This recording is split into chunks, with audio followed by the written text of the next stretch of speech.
Well, hello there. I'm Ryan, the wine guy, and this is the wine review. Today I will be doing a Noble Vines 667 Pinot Noir out of Monterey region of California. It's 2014. 14.5% alcohol by volume. And it is one of the affordable wines. Of course, a lot of wines I drink are affordable. This one's very affordable, though. I would say right exactly at $10. Here's the bottle.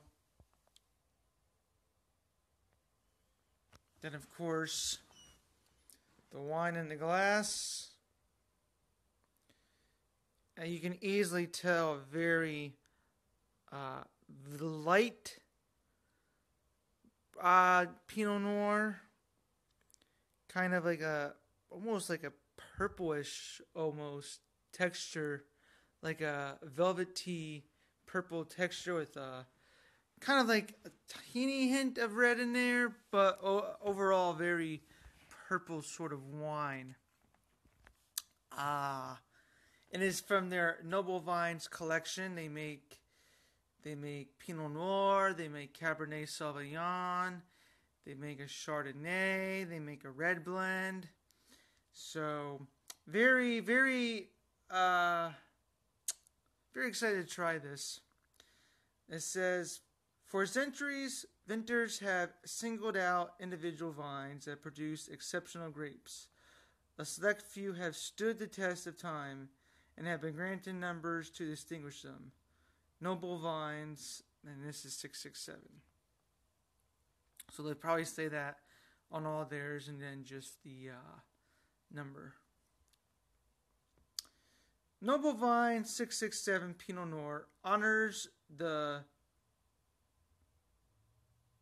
coveted Dijon vine stocks of Burgundy, France, the ancestral home of Pinot Noir.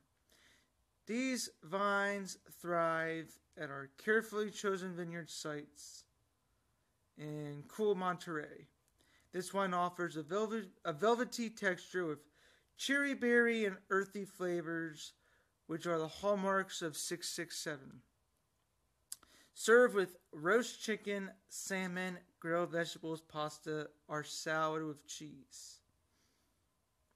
Vinted and bottled by Noble Vines out of Napa and Manteca, California. I guess the Manteca is from the Monterey region. Just a little bit about this. It's got 95 points from California State Fair, 89 points from Wine Enthusiast, 90 points from Ultimate Wine Challenge. So, seems to be a very popular wine.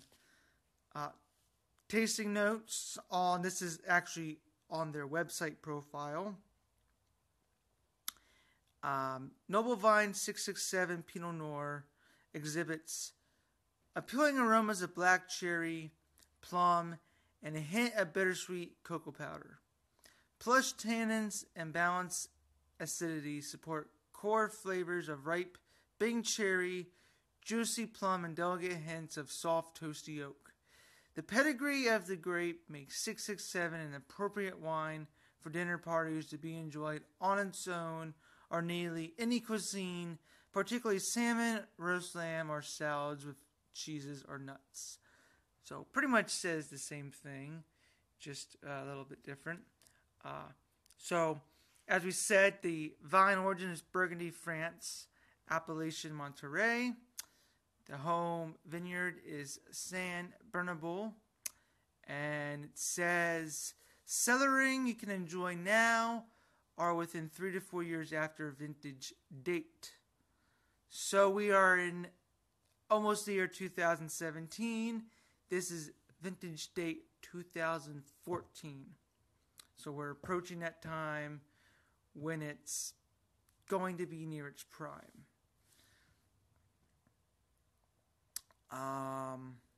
And you can just go to their website to read a little bit more about their wine, their wines, to go more in depth.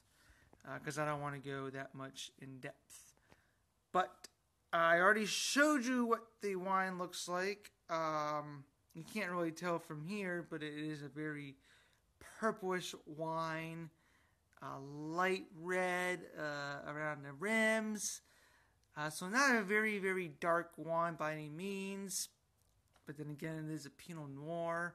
So you would expect that to... You wouldn't expect it really to get a deep, like dark, almost black wine like you would with Syrah, Cabs, and Zins. But here we go on the nose. Oh, wow. Definitely get like cherries. Hints of strawberry and even like a tart raspberry. Yes, ketchup. I remember ketchup, but no, ketchup's not on the nose, though. Light oak. Actually, no, there's like strong vanilla oak. I would say maybe even like a light little bit of, after it's been opened a while, like a little light bit of cedar almost.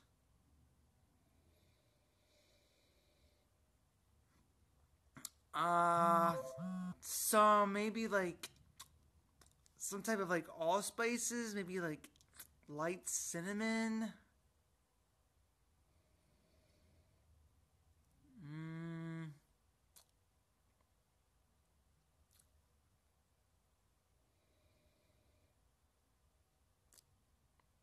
Yeah, definitely those fruit forward notes really showing. I want to say even maybe some plum on that as well.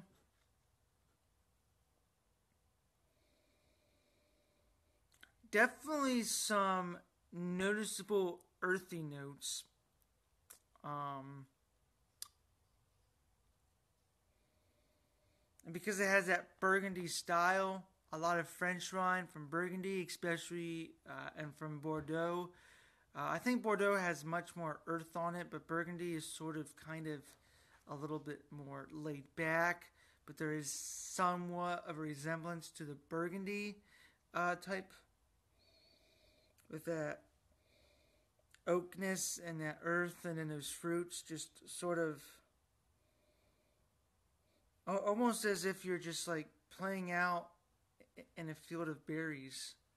That's kind of what I would say. You're just outside in a big vineyard. It almost just smells what that's almost what it smells like, really. Just a nice vineyard. All right, let's see what it's doing on the palate.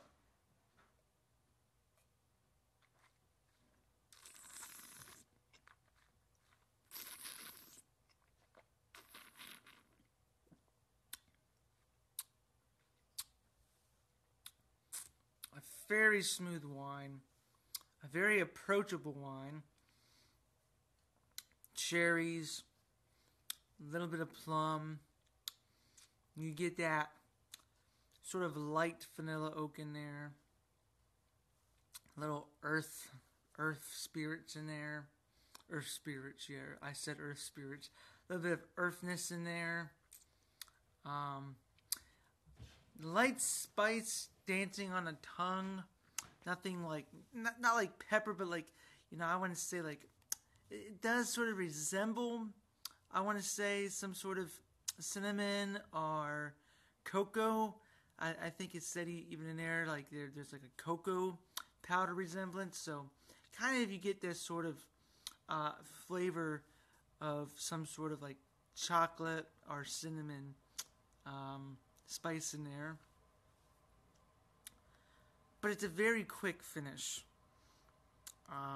It's pretty much almost all gone.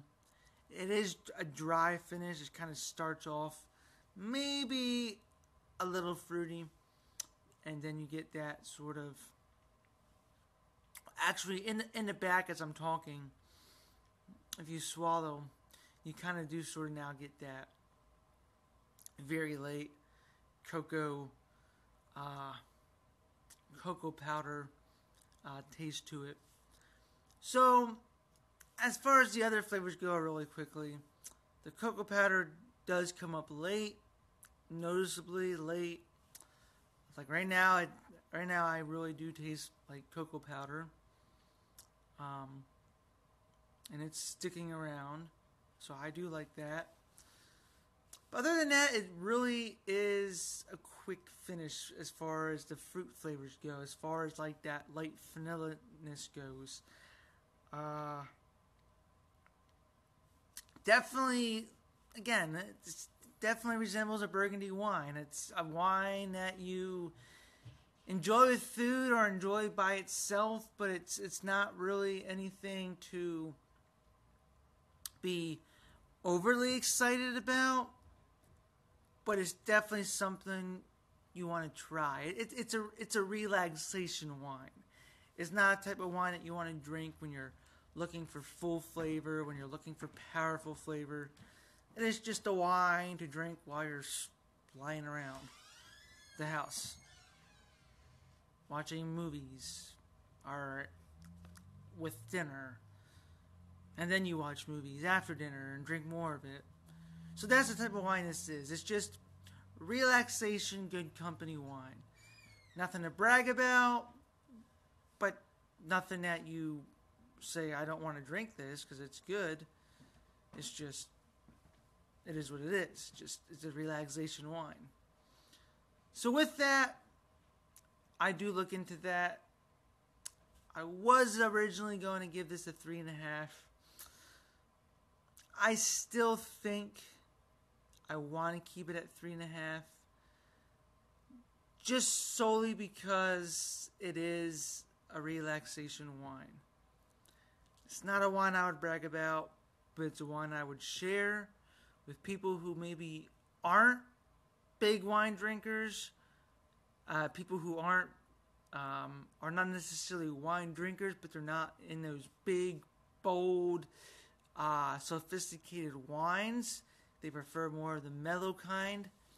And this is that. I'm not usually big on mellow kind of wines. I do like this one. However, I just feel that it's too quick. And it's just something that I want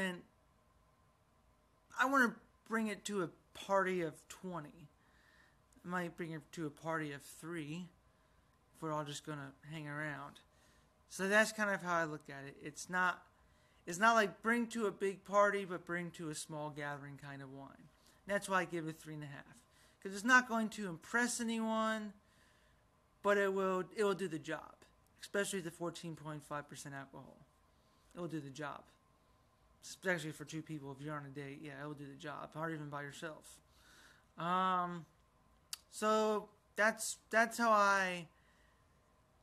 my final review on this. And before I finish up, something I want to do starting maybe next year is I would like to do every now and again, I would like to do 3 reviews that are based on the same vineyard.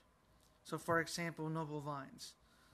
As I said, they make a red blend, they make a cab, and they make a chard. Let's say starting in January of next year, obviously, I decide my first 3 reviews I want to finish up Noble Vines. I want to do their cab, their chard, and then their red blend. And then after that, I'll do a couple more random wines, just like 3 wines from anywhere. Then after that, I'll do the next 3 wines, say maybe Ménage à Trois. They make lots of wines. In fact, they make 3 red blends. So I might do a red, and decide which red I like best. And then from there, do a few wines from anywhere, and then proceed to maybe Ghost Pine, which is based off of Louis M. Martini, but they make Ghost Pines almost of everything. So I'll do 3 or 4 Ghost Pines, and then so you kind of get my point. I think next year I'd really like to start comparing different wines from different vineyards and seeing overall which one I prefer best from that company. I don't want to do it all the time. As I said, maybe once a month I'll do like 3 or 4 of one. Take a break the next month, or every other month, I should say. I'll do one, and then the next month will be random. Then the next month I'll go back, and then the next month will be random, and so on. So that's kind of my goal for next year. But we'll see how it goes. It might just be like in every other thing, kind of. But whatever, you all will figure it out because you'll be watching me. Anyway, I'm going to end this. I'm kind of losing my voice from screaming today, watching football, watching the Ravens. But until next time, this is a 3.5. Like I said, it's good wine. I would definitely find this wine, and I would definitely drink this wine again if it's offered to me. And I encourage you all to do the same. So, I'm Ryan the Wine Guy. Cheers.